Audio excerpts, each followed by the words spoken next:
বিশ্বকাপ। এই একটা শব্দেই তো মিশে আছে কোটি, কোটি ভারতীয় ফুটবল প্রেমীর স্বপ্ন। কিন্তু প্রশ্নটা হলো, সেই স্বপ্ন কি শুধু স্বপ্নই থেকে যাবে? নাকি বদলাতে চলেছে ভারতীয় ফুটবলের দীর্ঘদিনের ইতিহাস?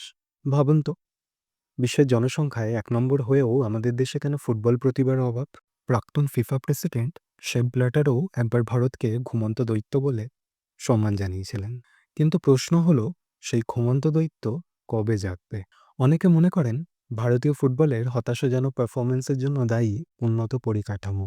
হ্যাঁ, আইএসএল আসাতে ভারতীয় ফুটবল কিছুটা এক্সপোজার পেয়েছে, নতুন কাঠামো তৈরি হয়েছে, কিন্তু আন্তর্জাতিক পারফরম্যান্সে সেরকম কোনো ধারাবাহিক উন্নতি বা ইঙ্গিত পাওয়া যায়নি। অনেকে আবার মনে করেন ওসিআই প্লেয়ারদের সুযোগ না দেয়াই ভারতীয় ফুটবলের উন্নতিতে বাধা হয়ে দাঁড়াচ্ছে। ওসিআই প্লেয়ার মানে হচ্ছে ভারতীয় বংশোদ্ভূত খেলোয়াড়, কিন্তু যারা এখন অন্য কোনো দেশের নাগরিকত্ব নিয়ে সেখানে বাস করছেন। ২০০৮ সাল থেকে ওসিআই কার্ডধারীদের দেশের হয়ে খেলার ওপর নিষেধাজ্ঞা ছিল, কিন্তু এবার তা তুলে নেওয়ার বিষয়ে গুরুতর আলোচনা শুরু হয়েছে। কেন্দ্রীয় ক্রীড়া মন্ত্রক এই নিষেধাজ্ঞা প্রত্যাহারের বিষয়ে চিন্তাভাবনা করছে, যাতে দেশের ক্রীড়া কাঠামো আরও শক্তিশালী হয়। এই আলোচনা এখনও প্রাথমিক পর্যায়ে থাকলেও ভারতীয় ফুটবলের জন্য এটি এক দারুণ সুসংবাদ। পৃথিবীর অনেক জাতীয় ফুটবল দলেই এমন খেলোয়াড়রা খেলেন যারা সেই দেশে জন্মগ্রহণ করেননি।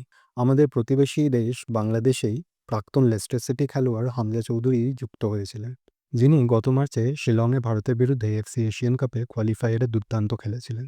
কাতার এবং ইন্দোনেশিয়ার মতো এশিয়ান দলগুলোও কিন্তু বিদেশি খেলোয়াড়দের সুযোগ দেয়, এমনকি আমাদের নিজেদের ইতিহাসেও এর প্রমাণ আছে। ২০০৮ সালের আগে শিখা ওবেরয় এবং প্রকাশ অমৃতারাজের মতো টেনিস খেলোয়াড়রা ভারতের হয়ে আন্তর্জাতিক টুর্নামেন্ট খেলেছেন। ড্যানি বার্থ, ইয়ান ধান্ডা, অমিত সিংয়ের মতো ওসিআই খেলোয়াড়রাও অতীতে ভারতের হয়ে খেলার আগ্রহ প্রকাশ করেছেন। এমনকি বেঙ্গালুরু এফসির অস্ট্রেলিয়ান উইঙ্গার রায়ান উইলিয়ামসও ভারতের নাগরিকত্ব পেতে আগ্রহী।